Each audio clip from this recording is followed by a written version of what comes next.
Hi everyone, this is Noir, And this is Nyx. and this is KPOP-MEOW.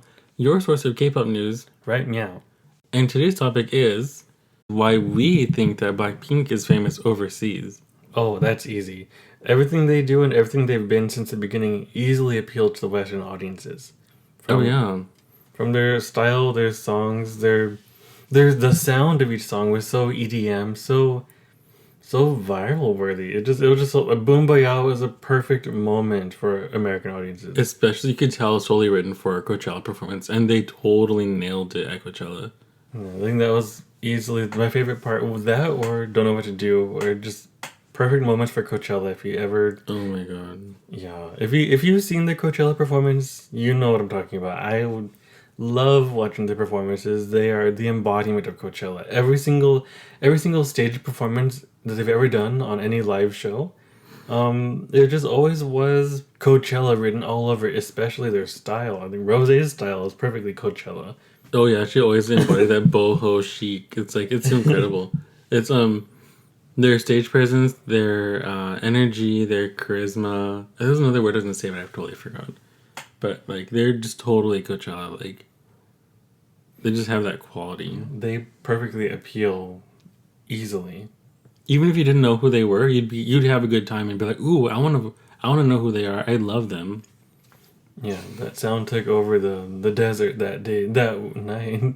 Oh, and another part of their appeal is all their songs either feature majority English lyrics and or have English titles, which makes it easy for Western audiences to read and recognize and request and be like, "Oh, I want to listen to Boombayah. No, I want to listen to Forever Young.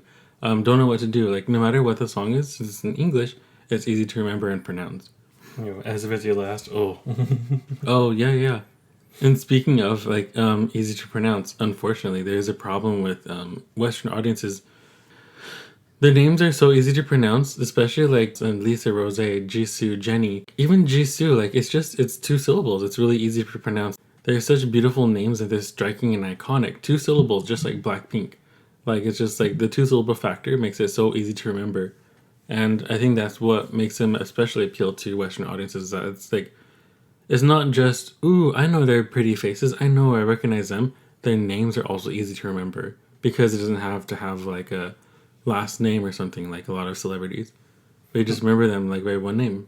not only that, I think Rose's best era had to be her rosy colored hair, and it was. I think perfectly. I think a lot of people had an easier time when they first discovered Blackpink during that time. But it was easy to remember her name because Rose was almost like a shade of metal gold pink, and it's like that's what her hair looked like, and it's like, oh, rose, like it's like a type of tint, and it's like it was perfect. It was just like right then and there. But their names are so beautiful, unique, and iconic, and perfectly capture their personalities as idols. I think it's perfect because Jisoo's name is, I think, the only Korean name for them, and Hmm. it's like it's she represents traditional beauty, traditional standards, and she just is. She is absolutely traditional when I look at her. I think she's always had dark hair. Sometimes she had purple, but like always dark hair. So I think Jisoo is a perfect name for her. It's so beautiful. And like even like speaking of like because of their diversity in their group, like Lisa being Thai, Rose being Australian, Jenny being New Zealand and New Zealander, and Jisoo being straight up Korean, like it really it really has an effect on their appeal and their Mm. diversity because you can really see through Jisoo's um her name that tells you that, oh, you're gonna get this really beautiful traditional chic Korean beauty standard fitting beautiful goddess like and like with someone like Rose it's like, ooh, she's interesting, she has an accent mark, she has a twist on something like her accent or even like her personality. Her flair when it comes to singing, it's so unique and it really stands out compared to other. If you play different songs in different playlists, you hear her voice and it really stands out.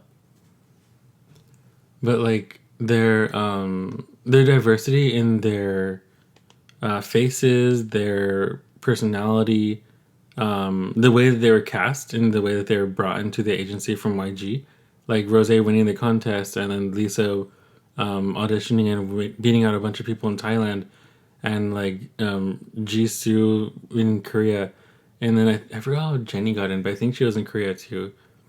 Oh, yeah, yeah. But like anyway, so like, just it felt like it was fate because even though they came from different parts of the world, they still came together in such a perfect way that they just uniquely stand out from each other. Like they don't just like blend in. They stand out from each other. They each feel unique and they have their own individual like star power. Oh, Like, like big groups. There was like, oh my god, I don't want to drag anyone, but just, there was a lot of groups that had like large members, and it was just like not large, like a large membership. Like there was like 9 members, 10 members, 7 members, and it's like that's a lot of people to remember, especially for Western audiences. Like we're used to just having singular pop stars or rappers or rock stars or something. Like we're not familiar with having to remember everyone's names, especially for such a big group. Like even like Little Mix was one of the most recent. Oh, not Little Mix. Fifth Harmony was like one of the most recent westernized K-pop groups, and even then, no one bothered to learn their names until one of them broke free or whatever. But even then, like it's just not a thing for Westerners to care about groups. And then for Blackpink to have such a small group with only 4 members, it made them really easy to stand out from each other, and for us to like get to know them individually. And it's not just about like who they are as a group, we get to know them as individuals, and I think that's much more important for especially Western audiences who's not familiar with big groups. And I'm not talking about K-pop stans who are already familiar with it. Like I'm talking about like the general audience who's like they can have broad appeal because of their own individual like star quality and small group membership of only 4 members. yeah, I think that was one of the things that really let them stand out. It just everything they have about them. It really was captivating. And I think another thing is their fashion, their clothing design, the clothing designs and styles. They're immediately like perfectly ready to go fashion that I think everyone in the West would wear. I think just something so chic, so stylish, so one of a kind. It was almost custom each time they wore stuff, and it was. I think that's what really captured what I think the Western audience would want in an idol, a pop star, a celebrity, always looking good, always looking chic and stylish. Yeah, especially on stage, they would wear like Western bands or T-shirts or like famous musicians, and they'd wear it in a chic, new, interesting way, and especially to make it like kind of Koreanized, like if that's a word, but like They always looked really cool. and chic simultaneously, which is really hard to pull off, but they do it perfectly, of course. And their attitude, their demeanor, everything just worked so well. It had such a charisma. It was just so. It really is everything you want, coming from a Western perspective. Like they brought things that I like and the sounds I like too. Like I think Bumbaya is a perfect example of how to go from one country's song styles and just completely come over and cross over it perfectly. It's like Bumbaya was like that's the kind of sounds I loved at the time when they debuted with that. Like perfect example. I was so ready for Blackpink at that time. It was great. That's it for Meow. Keep an eye out for part 2. And subscribe right meow for more. K-pop-MEOW. Leave a likey if you saranghe. And share your bias down below. This has been Nyx. And Noir. Bye bye. Annyeong.